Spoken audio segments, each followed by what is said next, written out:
Hey everyone, Warwick's here. The retrospective series is over, and today we're going to look back.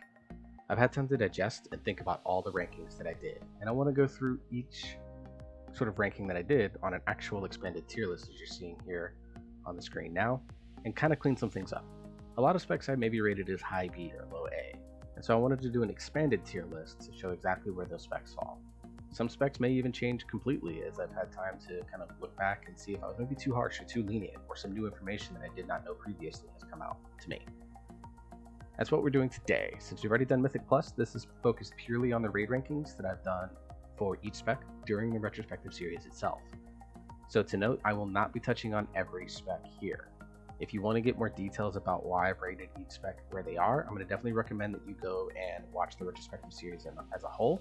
It's actually going to appear in the top right corner of there-ish right about now.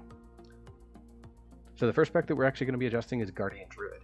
So Guardian Druid, there we go. So Guardian Druid, I'm actually going to move up to B-.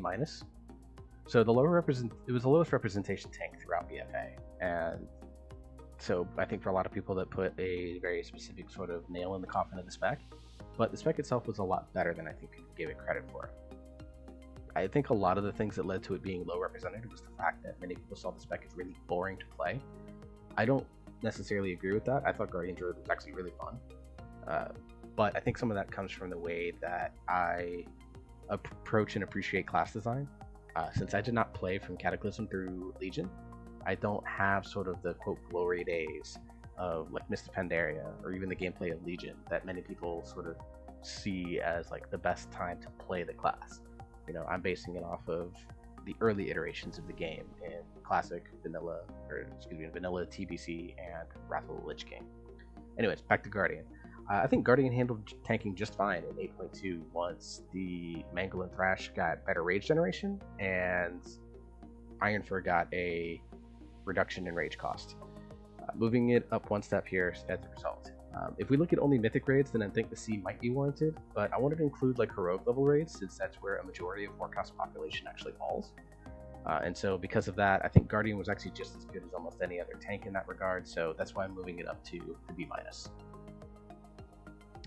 The next spec that we're going to be moving up is Vengeance Demon Hunter, also going to B-. Really, it's just, I'm not thinking that I'm out of the realm of realism to say that Guardian and Vengeance were the worst raid tanks this expansion, but that doesn't mean that it didn't work. I mean, I mentioned in the Demon Hunter video that Pieces had a Vengeance Demon Hunter and as one of their main tanks in their raids for their mythic push and their top 5 guild in the world. So it definitely was doable with the right setup or the right player playing the class. But the other thing too for tank in particular, I think for me anything that's below a B grade means that the tank didn't work in some ways. It was just fundamentally broken. Think Prot Warrior in 8.0 or Guardian Druid in 8.0, 8.1. Those specs just functionally didn't work and did not have any sort of reason to be brought to a group. Whereas now in 8.3, I think all 6 tank specs function at a reasonably well level with obviously different stretches of power between them.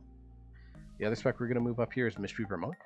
So one thing that I've kind of discovered about healers as I've done this retrospective series is that, you know, like tanks have 3 different categories of tanks. You have your shield tanks with Prot, Paladin, and Warrior.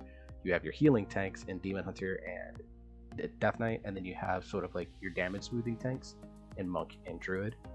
Healers fall into 2 categories. There's the healers with utility, who's still pretty good throughput. That's Disc, Holy, Paladin, and Shaman. And then the other side is your throughput healers. They may not necessarily have a lot of utility, but they pump a lot of numbers in the right situation. That's Holy Priest, Mistweaver, and Resto Druid. If you need high output, you bring the latter 3.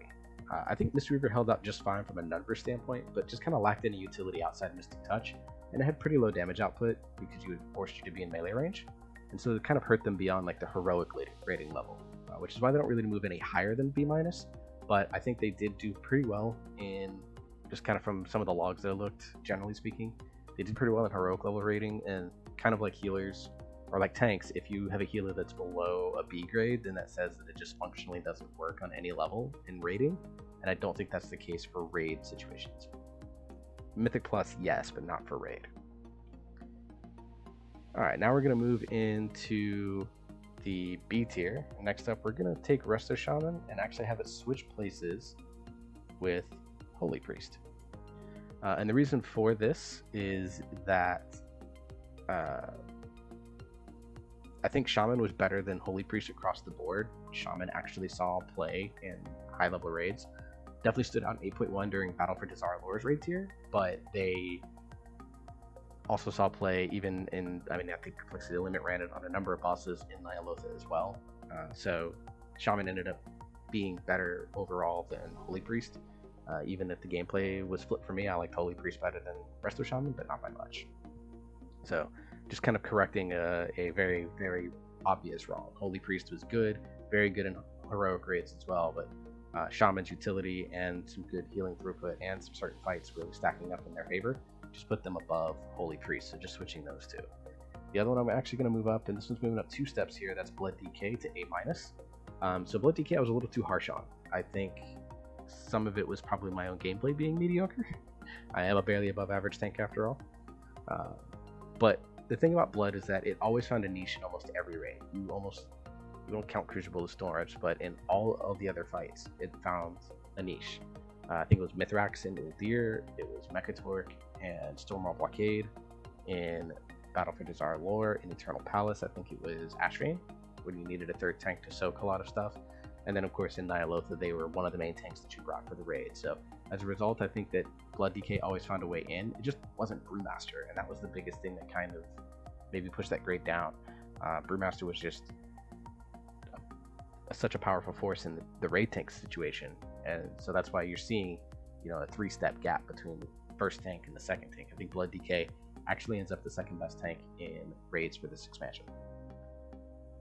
Alright, moving on here, moving up and up and up. Fire Mage is going up to A+. Kind of undervalued. It's 8.2 and 8.3 performance, I think. Kind of looking back and thinking about it some more. So just kind of moving it up to better reflect that. And it definitely overshadows like the Uldir raid performance, where people thought it was bad, but even then it found a good place on Gahuni because of the sub 30% scorch crit thing, where you could basically have like a pseudo combustion without all the instant cast spells. It was good in Battle for Desire Lore, but mages as a whole class were kind of split across your specs.